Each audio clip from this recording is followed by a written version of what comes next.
वाजपेयी साहब आप सुन लें, जो बिलावल साहब का मुतालबा है वो क्या है। कौन थे जिन्होंने हमारा आईजी के घर का सुबह सवेरे 2 बजे के बाद घेराव किया था? कौन थे वो 2 लोग जो आईजी के घर में गए और आईजी को कहां लेके गया था? सुबह 4 बजे। चीफ मिनिस्टर साहब का अपना इन्वेस्टिगेशन का ऐलान तो हुआ है और वो इन्वेस्टिगेशन साथ साथ चलेगा, लेकिन मैं मुतालबा करता हूं जनरल फैज से, DGISI से, जनरल बाजवा से, जो चीफ ऑफ आर्मी स्टाफ है, अपना इदारे के आप इन्वेस्टिगेशन करो। वो किस तरीके से इस सूबे में अपना काम कर रहे हैं। तो बिलावल साहब की इस प्रेस कॉन्फ्रेंस के बाद ISPR की एक स्टेटमेंट के मुताबिक chief of the army staff ने कोर कमांडर कराची को यह हिदायत कर दिया कि इस मामले की फौरी तौर पर तहकीकात की जाएं। लेकिन सवाल ये पैदा होता है कि वफाकी हुकूमत क्या करेगी। फवाद चौधरी साहब, बहुत बड़ा एक बहरान पैदा हो गया सिंध में, इसमें अब वफाकी हुकूमत क्या कर सकती है? देखिए, हमारा तो इसमें कोई बहुत बड़ा किरदार नहीं है, ना ही फ्रेंकली कोई हमारा इससे लेना देना है मामले से।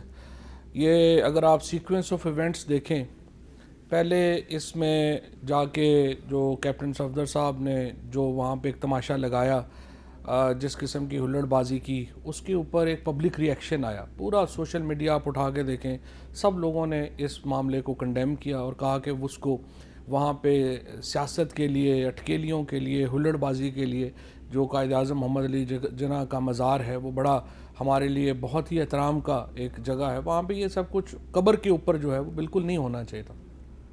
उसके बाद सिंध पुलिस ने उसके ऊपर जो है वो कार्रवाई की है। मैं आपको इसमें यहाँ पे ये भी बता दूँ कि जो वफाकी हुकूमत का इदारा है, क्योंकि जो कायद-ए-आज़म मोहम्मद अली जिन्ना का मज़ार है वो एजुकेशन मिनिस्ट्री का एक विंग है। कल शफकत साहब ने हमें बताया। एग्जैक्टली। तो शफकत महमूद साहब ने जो FIR की एप्लीकेशन दी, उस पर पर्चा दर्ज नहीं हुआ। उसके ऊपर कहा गया कि ये कॉग्निजेबल ऑफेंस नहीं है, आप मैजिस्ट्रेट के पास जाएं। लेकिन दूसरे जो एप्लीकेशन आई थी वो प्राइवेट शख्स की तरफ से थी, उन्होंने जो एप्लीकेशन दी सिंध पुलिस ने उसके ऊपर पर्चा दर्ज किया और फिर कैप्टन सफदर साहब को उन्होंने गिरफ़्तार किया, और वो चूँकि एक 3 साल का ऑफेंस है, कोर्ट ने उसको जो है वो बेल दी थी। और उसके बाद वो आज 2 प्रेस कॉन्फ्रेंसेस, जिस तरह से अभी आप पहले मुराद अली शाह साहब ने की है, फिर बिलावल साहब ने की है। एक तो मुझे लगता है कि मुराद अली शाह साहब और बिलावल साहब की शायद आपस में बोलचाल नहीं है, या उनका आपस में कोई ताल्लुकात बड़े कमज़ोर हैं। आपस में बात करके तय कर लें कि उन्होंने क्या मौक़िफ़ लेना है, क्या बात करनी है। और ये जो एक कह लीजिए कि जो गवर्नेंस एक नज़र आती है, जिसमें ब्रोकन गवर्नेंस जिसको हम कहेंगे, वो बड़ी अपरेंट है। तो आई होप कि इसको सिंध गवर्नमेंट और जो बाकी उनके पुलिस है वो आपस में सॉर्ट आउट कर लेंगे। अच्छा, ऐसे इकबाल साहब, आप वज़ीर दाखिला रहे हैं तो जब आप वज़ीर दाखिला थे तो उस वक्त भी सिंध गवर्नमेंट के साथ जो वफाकी हुकूमत के मामलात थे वो आपको पता हैं और आपने बराह रास्त डील किया हुआ है। इस तरह के मामलात में वफाकी हुकूमत क्या रोल प्ले कर सकती है जिससे कि ये जो एक क्राइसिस की सिचुएशन है ये थोड़ी बेहतर हो जाए?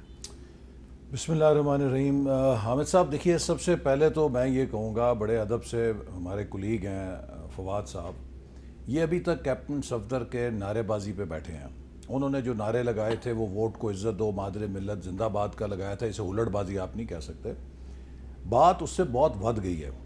इस वक्त हम एक कॉन्स्टिट्यूशनल क्राइसिस के करीब पहुँच गए हैं। इस वक्त हमारे मुल्क के अंदर फेडरल गवर्नमेंट का और सूबे के दरमियान जो ताल्लुक़ है उसके दरमियान दरार आ गई है। सूबे की जो इंतज़ामी ढांचा है वो मेल्ट डाउन कर गया है कि एक सूबे में पहले पाकिस्तान की तारीख़ में कभी नहीं हुआ कि पुलिस ने एन ब्लॉक एन ग्रुप छुट्टियों पे दरख्वास्त दे दी हो जाने की, एहतजाज रिकॉर्ड कराया। और इससे ज़्यादा वो एक सरकारी अफसर शायद इससे बदतरीन एहतजाज नहीं कर सकता। तो ये बात फिर हमें उसी नुक्ते पे लेकर आती है जो PDM का बयानिया है कि पाकिस्तान आइन के मुताबिक नहीं चल रहा। पाकिस्तान में जो इंतज़ामी दायरे इख्तियार हैं वो गिडमिड हुए हैं।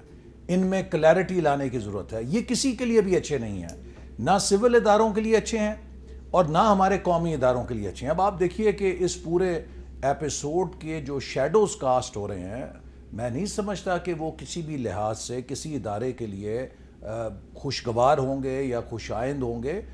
براہ راست اب تو بلاول بھٹو زرداری صاحب نے آرمی چیف اور D G I S I سے نام لے کے درخواست کی ہے کہ وہ اس کی انکوائری کریں، جس کا مطلب یہ ہے کہ ہمارے عسکری اداروں کا بھی اس واقعے سے تعلق ان کی نظر میں ہے جو انہوں نے ان سے انکوائری کا کہا ہے. اب یہ پھر اس چیز کی نشاندہی کرتا ہے کہ ہمارے ہاں یہ جو ایک پورا سٹرکچر اس وقت ہے اس میں یہ نہیں پتا کہ ہو از دا باس. وہ جب میں دور طالب علمی میں امریکہ پڑھا کرتا تھا تو ایک ٹی وی پہ بڑا فیمس ڈرامہ چلا کرتا تھا ہو از دا باس. وہ گھر کے اندر ایک مالکن تھی اور ایک ہاؤس کیپر تھا، یہ نہیں فیصلہ ہوتا تھا کہ ہو از دا باس. تو جب تک پاکستان میں بھی اچھا آپ کو نہیں پتا پاکستان میں ہو از دی باس؟